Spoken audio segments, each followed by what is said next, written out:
NEET paper leak मामले की बात करेंगे, जिस पर सीबीआई की जांच तेज है, क्योंकि पटना और हजारीबाग में लगातार जांच चल रही है।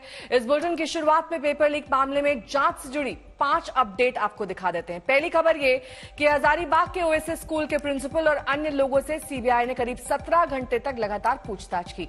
दूसरी अहम खबर ये कि सीबीआई गिरफ्तार आरोपियों की नेटवर्क मैपिंग करेगी। तीसरी बड़ी खबर ये कि सीबीआई 2 आरोपी चिंटू और मुकेश को हिरासत में लेकर पूछताछ करने वाली है। सीबीआई को शक है कि एक ही पेपर लीक माफिया ने सभी जगहों पर माफियाओं को पेपर सर्कुलेट किए। पांचवी बड़ी बात यह कि संजीव मुखिया के गांव नालंदा के नगर नौसा में सीबीआई की टीम ने पड़ताल की है। उसके करीबियों से पूछताछ की जा रही है। तो नीट पेपर लीक मामले में गिरफ्तार 2 आरोपी चिंटू और मुकेश को बेऊर जेल से लेकर सीबीआई की टीम शास्त्री नगर अस्पताल पहुंची। वहां दोनों आरोपियों का मेडिकल चेकअप कराया गया। कल ही आरोपी चिंटू और मुकेश को कोर्ट ने सीबीआई हिरासत में भेजा। अब मेडिकल चेकअप के बाद सीबीआई पूछताछ की तैयारी में है।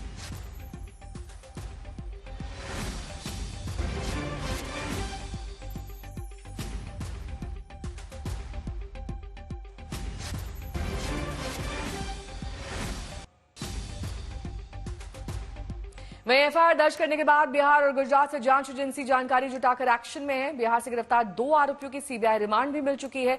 लेकिन सवाल ये कि पेपर लीक का असली चेहरा कौन है, वो बड़ी मछली, वो बड़ा मास्टरमाइंड कौन है, जिसकी तलाश सीबीआई का अहम टारगेट है।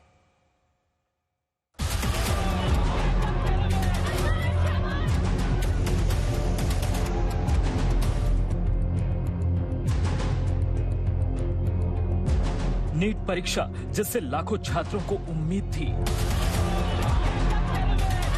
वो परीक्षा जिसमें हर कोई बाजी मारना चाहता है। हर छात्र मेहनत करता है, सपना संजोए रहता है टॉप करने की। लेकिन इस बार माफियाओं ने ऐसा खेल कर दिया कि छात्रों का गुस्सा फूट पड़ा, शहर शहर सुलग उठा। 5 मई को नीट यूजी की परीक्षा हुई, लेकिन परीक्षा के चंद घंटे बाद ही वो खुलासा हुआ जिसने सिस्टम के मुंह पर तमाचा जड़ दिया।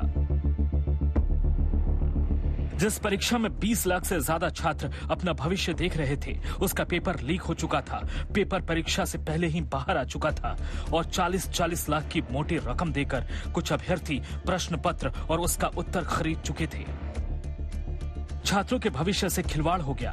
पहले सरकार और परीक्षा आयोजन करने वाली एजेंसी ने नकारा, लेकिन लगातार खुलासों से साबित हो गया कि पेपर लीक हुआ था। तो कहां-कहां हुई थी नीट परीक्षा में धांधली, पहले इसकी जानकारी भी ले लीजिए। बिहार में सबसे पहले पेपर लीक का खुलासा हुआ। वहां 13 आरोपी गिरफ्तार किए गए, जिनमें से 2 की सीबीआई को रिमांड भी मिल चुकी है। झारखंड के हजारीबाग में भी सीबीआई टीम मौजूद है। ओएसएस स्कूल के प्रिंसिपल और अन्य आरोपियों से 17 घंटे से ज्यादा की पूछताछ हुई। गुजरात के गोधरा में भी 5 आरोपी गिरफ्तार हो चुके हैं। वहीं सीबीआई केस को हैंडओवर ले चुकी है। महाराष्ट्र के लातूर में भी पेपर लीक का आरोपी प्रिंसिपल गिरफ्तार हो चुका है और वो निलंबित भी हो चुका है। चंद रोज पहले ही सीबीआई ने राजस्थान से भी 3 केस को हैंडओवर लिया है और जांच आगे बढ़ा रही है। सवाल है कि इतने बड़े पैमाने पर छात्रों के भविष्य से खिलवाड़ की साजिश किसने रची? क्या किसी एक पेपर लीक करने वाले गिरोह ने इस साजिश को अंजाम दिया, या फिर अलग अलग राज्यों में अलग अलग गिरोह एक्टिव है? ऐसे कई सवाल हैं जिनका जवाब तलाशना सीबीआई के लिए किसी चुनौती से कम नहीं। लेकिन अब तक की जांच जिस दिशा में आगे बढ़ी है, उससे आशंका जताई जा रही है कि किसी एक ही माफिया ने पेपर को सभी माफियाओं तक सर्कुलेट किया, यानी जहां से पेपर लीक हुआ उसी सोर्स से अन्य जगहों पर पेपर भेजे गए। हो सकता है कि पेपर के साथ साथ उसका उत्तर भी माफियाओं तक भेजा गया हो। पेपर लीक से पहले माफियाओं का नेटवर्क एक्टिव था। जैसे ही उन्हें पेपर मिला, वो धांधली के अड्डे पर पैसे देने वाले अभ्यर्थियों को जुटाने रटाने में जुट गए। थ्योरी पर यकीन करे तो वो मास्टरमाइंड ही असली गुनहगार है, जिसका अब तक खुलासा नहीं हुआ है। सीबीआई के सामने असल चैलेंज उस बड़ी मछली को खोजना है। आखिर पेपर लीक करने वाला वो शातिर कौन है?